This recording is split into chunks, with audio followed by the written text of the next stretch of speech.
I bet you have a lot of questions about Troy. Questions like, has it been fixed, or is it worth playing now, or why should I even pick this up again on Steam if I own it on Epic? Well, that's what I'll answer in this video, so stick around and we'll find out together. And if you didn't watch it before, I published a review of Troy just over a year ago, talking in detail about the various aspects of the game itself. If you're interested in that, then feel free to watch it, as this video will focus on what's new in the Steam release, although we'll touch upon the other aspects of the game here as well.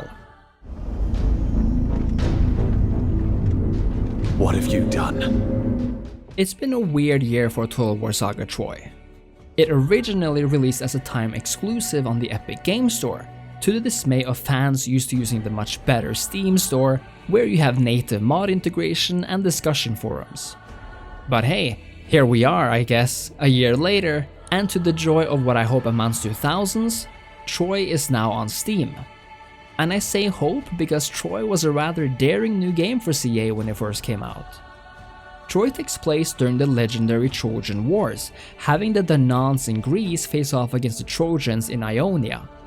It was supposed to be this historical Total War, but one where the myths of the Iliad came to life by offering something in between the mythological and the realistic. It worked so-so, but not really pleasing neither the historical Puritans nor the hardcore fantasy crowd. On launch, I loved it for its creative new ideas, its amazing campaign mechanics, absolutely beautiful visuals and marvelous UI, even though I found the battles to be somewhat lacking. But that's not all we're getting this time around, as CA has decided to rather massively expand Troy's campaign options. So let's get to it, shall we? This is a review of the complete version of a Total War Saga Troy, where I will quickly and to the point explain and analyze the various options Troy now offers, and tell you which ones you might prefer and why. And I think we'll all have more fun if we start right away, with the coolest thing Troy now offers. A real campaign choice, allowing you to pick exactly the type of campaign you want. Essentially, Troy has now been split in three. The original campaign with the truth behind the myth approach, a sort of middle ground between history and fantasy. The historical campaign where the myth is all but completely gone, and where the heroes of the wars are no longer superheroes with magical powers or supernatural creatures running around. And the Mythos Campaign, which goes all in on the mythological, including things like a revamped campaign map with ancient statues and buildings, mythical monsters reminiscent of the ones found in the Warhammer games, which really changed up the campaign, and heroes that are truly gods among men. If one wanted to spice up a game and repackage it as a completely new experience, I think this is the perfect approach, as both of the new campaigns offer something for everyone. It has a little something for everyone, No matter your preference, and that is something quite rare. Let's go through the new stuff then, beginning with the Mythos campaign. First of all, I just want to say that Mythos is a perfect addition to Troy, and the reason for this is that Troy is already a mythological tale of heroes and gods playing with and fighting one another. Mythos then mimics this by making Greece and the Aegean a truly breathtakingly beautiful place.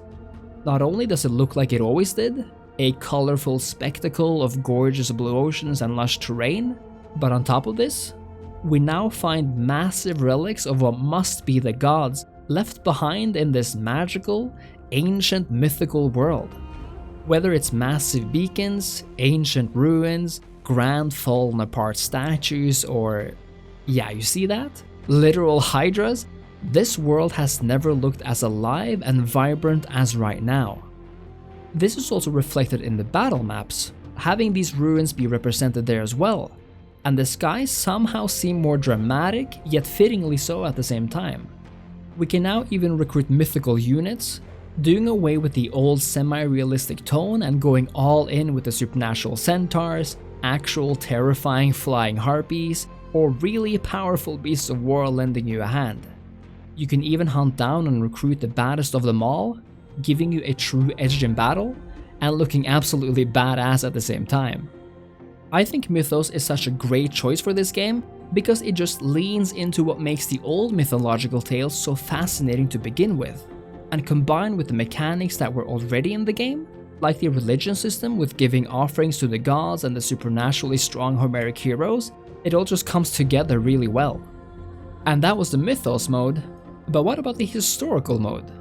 Well, everything that makes Mythos Mythos has been stripped away, leaving us with the fundamental bare bones in the best sense of the word. Now, every trace of the gods and the ancients have been stripped away, and we get a beautiful, clean, and a bit less of a saturated map as well, if I'm not mistaken. This makes the entire map look more calm and realistic, as the colors have been toned down somewhat, but it really helps to sell the historical part. Of course, this also means no hydras in the ocean, no flying harpies, and no supernatural monsters on the campaign, or on the battlefield. If we consider how much Mythos leans into the mythical part, historical mode is a massive change as well, especially and first and foremost on the battlefield, where we now have to rely on old, tried and true tactics. Even though I loved Mythos, there really is something special about the non-supernatural, and how all of a sudden, maneuvering and using every little advantage you may have to its limit becomes alpha omega. I truly cherish my archers and my chariots now, and I love that our heroes, even though they still have certain buff and debuff abilities, are a part of a larger unit now, but that they at the same time act like extra powerful soldiers. So you're never that scared to send them into battle, making Troy much more like the generals of Medieval 2 rather than the generals of Empire. And if you ever sent your general into battle in Empire, I think you know what I'm talking about. You're still able to use the god's powers for campaign or battle buffs, so there still is an element of the supernatural here. But I like to think that this is implied rather than real because the people treat the situation as if the gods were there to help them. There is no longer an actual godly ability during battles after all, so every actual magical power has been stripped away. And those were the new modes for Troy. And I actually do think that both of these are massive improvements over what the original game mode was up until now. It's almost fascinating how much cooler, more beautiful, and just interesting Troy has become with either of these options, and yet they both complement an already charming game. I say charming because Troy always held a soft spot for me. Because Troy isn't just about the campaign map or the battle map. What Troy did extremely well to begin with was exactly how it managed to take a historical, albeit somewhat mythological setting, and give each faction completely different modifiers and ways to play. For example, Gold-rich Agamemnon is an empire builder, and receives large boosts if he vassalizes the factions around him. Menelaus of Sparta can colonize nearby empty settlements by using resources instead of armies. Hector of Troy becomes stronger the more allies he has, and needs to compete with his brother for his father's love in an exciting minigame where almost every action increases or decreases his approval of you. And so too must Paris of Troy fight for his father's love, but he must also maintain his actual love, Helen of Troy's affection, and cannot stay away from her for too long, lest she turns sad and depressed with some major negative consequences for your faction. In addition, a fun religion mechanic with competing gods allow you to tailor your focus and faction strengths to your liking, and an easy to understand yet important technology tree and a currency system where there's no money involved at all, yet where food, wood, stone, bronze and gold is traded and bartered, dominates the world, is amazing. It's a truly fascinating and different experience Troy gives us, and it's all managed and administered to the backdrop of the most beautiful user interface I have ever seen in a Total War game, with absolutely gorgeous artworks and backgrounds littering every menu and window. When a Total War Saga Troy released a year ago, I thought it was a fine game, but one where the battles suffered the most. Now, a year later, the battles are so much more fun because of the mythological unit diversity and the historical restrictions, while the game's absolutely charming foundations remain. With the Mythos update, I honestly believe Troy has become one of the finest Total War titles to date, as long as you find the era and setting interesting, of course. It's also interesting that the game is heavily mod supported now, so it will definitely be interesting to see how the game will evolve now that it arrives on Steam. The massive, beautiful map of the early Greek world, the stunning battlefields, an ambient soundtrack which finally manages to compete with the best of what Total War has to offer, a multiplayer campaign, and a UI and campaign mechanics which just never quit? It all comes together here, now with more choice than ever.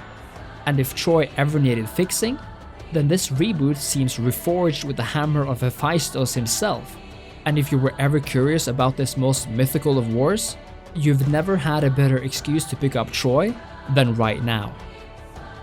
Thank you so much for watching. I've always enjoyed Troy, but with this update, the game has truly become what it should have been from the start. If you already own Troy on Epic, are you going to buy Mythos or even pick it up on Steam for easier access to mods and the community? Let me know in the comments below. I'd be very interested to hear your opinion on that. If you enjoyed the video, I hope you leave a like, a comment, subscribe to the channel, and consider supporting me on Patreon. Thanks again guys, and I'll see you next time. Cheers!